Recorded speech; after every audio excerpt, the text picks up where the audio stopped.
So hello दोस्तों, welcome to my channel. और आज हम लोग मैट्रिक्स के ऊपर क्वेश्चन सॉल्व करेंगे। मैट्रिक्स का क्वेश्चन है को फैक्टर फाइंड आउट करने का। ठीक है, बहुत बार आता है कि को फैक्टर फाइंड आउट करो। अगर तो आप को फैक्टर कैसे फाइंड आउट करना है बहुत सिंपल बताऊंगा। इस वीडियो में बने रहो आखिरी तक के, और अच्छा लगा तो लाइक सब्सक्राइब और शेयर करना जरूर। ठीक है, अब मैं आपको बताता हूँ को फैक्टर कैसे निकालते हैं। सबसे पहले ये जानना है कि ये आपकी मैट्रिक्स है, ये 2x2 की मैट्रिक्स है। 2x2 मतलब इसमें 2 रो है 2 कॉलम है। ये जो आड़ी वाली है इसको रो बोलते हैं। पहली वाली जो है हॉरिजॉन्टल, ये रो 1 है, दूसरी वाली रो 2 है।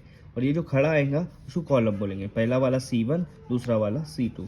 तो रो 1 रो 2 और C1 C2, इसका मतलब पहली रो और दूसरी रो, पहला कॉलम और दूसरा कॉलम। ये इतना समझ में आ गया? ठीक है।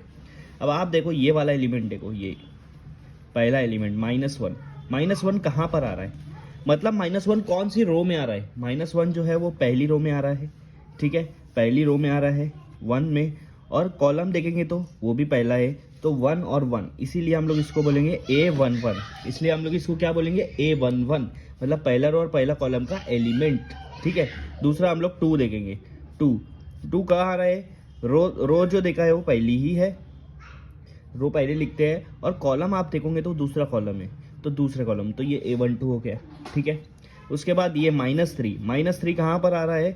रो अगर आप देखेंगे तो दूसरी रो में आ रहा है, तो रो पहले लिखते हैं और कॉलम देखेंगे तो पहला, तो A21 हो जाएगा। और इसी तरह से A22 आपका ये 4 आएगा। ये चारों एलिमेंट मैंने लिख दिया। ठीक है, इसके बाद आपको निकालना है माइनर्स। इसके बाद आपको निकालना है माइनर्स 11 का, M11 जिसको बोलेंगे। माइनर्स M11 का हम लोग निकालेंगे। M11 का माइनर्स कैसे निकालते हैं? पहला रो और पहला कॉलम, 1 1 है ना, तो पहला रो और पहला कॉलम को हटा दो, क्या बच रहा? 4, ये उसका माइनर हो गया। ठीक है, M12 का माइनर 1, पहले 1 आ रहा मतलब पहला रो, फिर 2 आ रहा मतलब दूसरा कॉलम, हटा दिया मैंने, पहला रो और दूसरा कॉलम हटा दिया, -3, ये आ गया। M21 माइनस ऑफ 21, तो सेकंड रो कौन सी? ये। और उसके बाद फर्स्ट कॉलम ये है। सेकंड रो और फर्स्ट कॉलम हटा दिया, मेरा बच रहा है 2, ये M21 का माइनर आ गया। और M22 क्या रहेगा? सेकंड रो और सेकंड कॉलम, मतलब -1। तो ये आपके माइनर्स आ गए। माइनस निकालना समझ में आया? ठीक है, इसके बाद अब हमारी बारी है को फैक्टर्स निकालने की। तो को फैक्टर्स कैसे निकालते हैं? को फैक्टर्स को हम लोग लिखते हैं A11। ये इस पे ध्यान दो, 1 1। पहले सबसे पहले यहाँ -1 लिखेंगे, सारे उसमें फॉर्मूला है -1। अब -1 के ऊपर पावर में क्या लिखना है? यहाँ पर क्या है वो देखो, यहाँ पर है 1 1, तो 1 + 1 कर दो।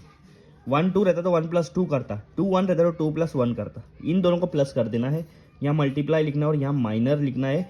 ये 1 1 है तो उसी का माइनर आएगा 1 1।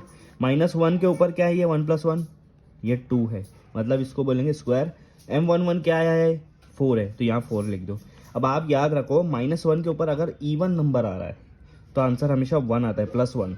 तो 1 × 4 आपका आंसर आएगा 4। A11 क्या आया? 4।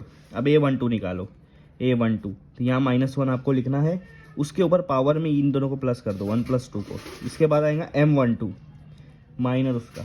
ठीक है, -1 के ऊपर 1 + 2 मतलब 3 पावर हो गया। M12 हमने निकाल दिया -3।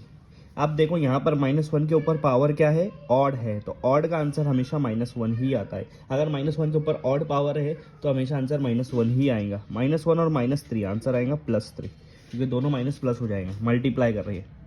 अब इसके बाद निकालेंगे A21। तो -1 करके ऊपर 2 + 1 कर देना, मल्टीप्लाई बाय माइनस उसका निकालना है 21 का। -1 के ऊपर अभी भी 3 है तो उसका आंसर -1 ही आएगा। M21 क्या था?